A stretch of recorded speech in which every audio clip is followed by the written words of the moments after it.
day, everyone. My name is Helena, and today I want to talk about a topic I hold very dear to heart: horror. More specifically, I want to highlight our relationship with horror beyond the scares. Why do we love horror?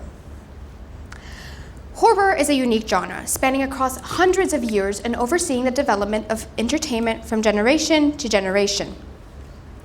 Consistently, horror films have ranked among the 10 highest-grossing box office genres, seeing a recent spike in box office revenue, with shares increasing from 10% to 15.6% in 2025.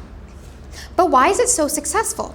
The concept of a genre thriving off of fear and nightmares would strike many as unsuccessful or only as appealing to a very particular demographic. And yet, every year we see the release of countless successful horror films.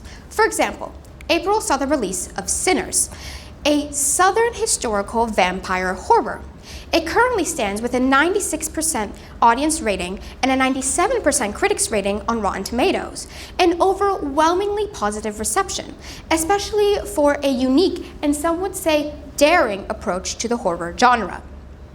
In the realm of video games, we have seen the success of franchises like Five Nights at Freddy's and The Last of Us, both receiving film and television adaptations respectively. Now, these successes both prove a point and pose a question. Clearly, horror has the potential to appeal to mainstream audiences. But now we return to my original statement. Horror is a genre thriving off of fear. So what do we, as the frightened, benefit from it? In a study by Hanging Yang and his colleague Guangjie Zhang, they argue that horror provides a special stimulation to its enjoyers. Horror provides heightened experiences of both positive and negative emotions brought about by its complicated storylines. They also argue that the unique and inherently abstract nature of horror gives further stimulation, arguing, quote, satisfying a curiosity about the dark side of humanity. This idea also links to the Aristotelian concept of catharsis, which is best exemplified in artistic works with a strong emotional climax.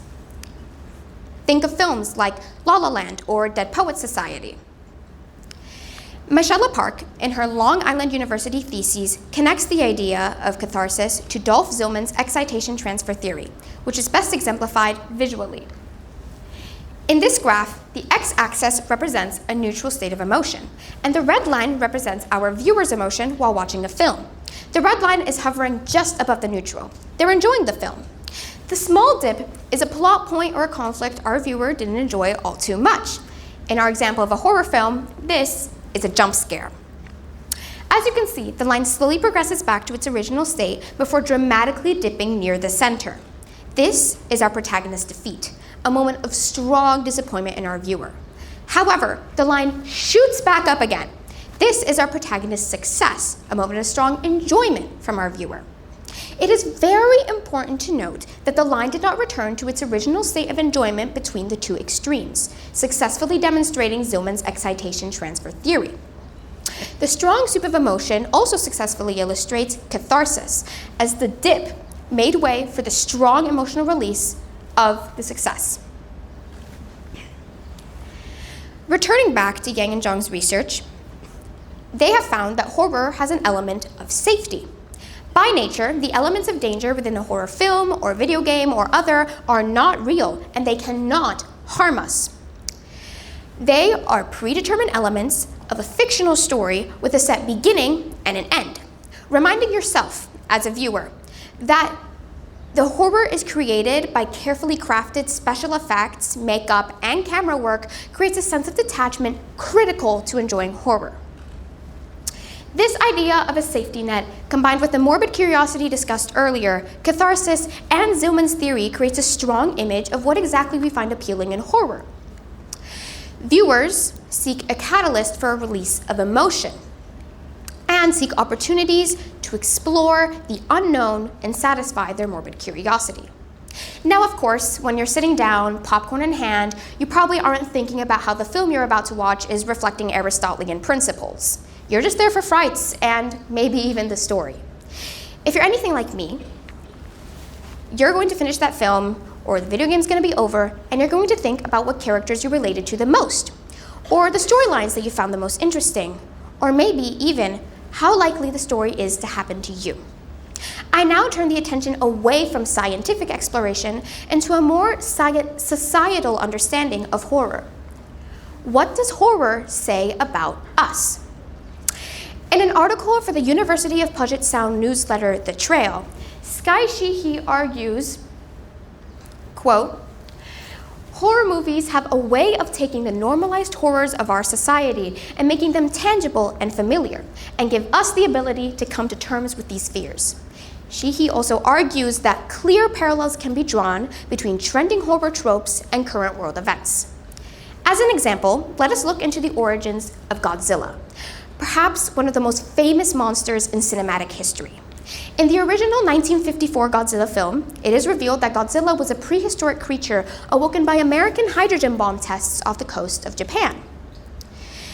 A clear parallel can be drawn between global nuclear fears in a post-war society and the concept of a giant lizard fueled by radiation terrorizing Japan's civilians. Thus, it can be interpreted that Godzilla is a digestible representation of America's presence and attacks at Japan towards the end of World War II for the struggling Japanese masses. For a more contemporary example, Sheehy draws attention to the success of Hereditary by Ari Aster, a film that delves into a more psychological lens and allegorical plotline. In an article for the Deptford Cinema, Louise Holder analyzes Hereditary as a film about a mother addicted to grief and the tragedy that breaks a family apart. Holder consistently returns to the family's long history of loss and tragedy, and the trauma that they go through as the story unfurls.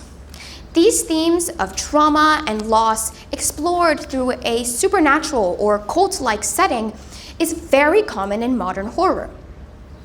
This trope can be found in films like Midsommar, Nope, and Bring Her Back, all having been released within the past 10 years.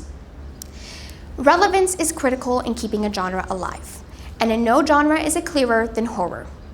Now we have a much clearer image of what exactly attracts us to horror and many other genres.